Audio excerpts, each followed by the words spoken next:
Abusi e maltrattamenti gravi, fisici e psicologici sui minori.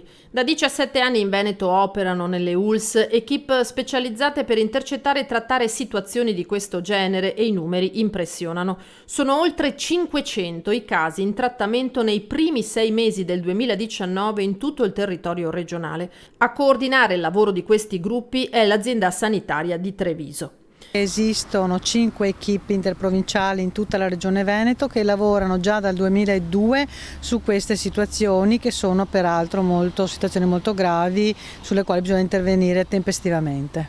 Violenze segnalate da un familiare o dagli operatori scolastici. I numeri non sono in aumento rispetto al passato, dice la specialista, semmai sta crescendo l'attenzione verso questi fenomeni.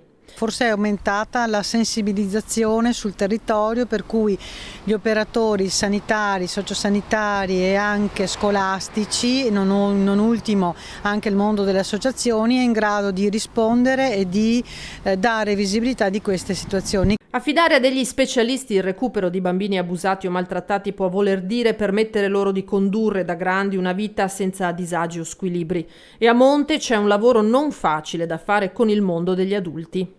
Dal punto di vista clinico, una delle questioni su cui lavorare proprio in questi casi è proprio la negazione, il contrasto alla negazione.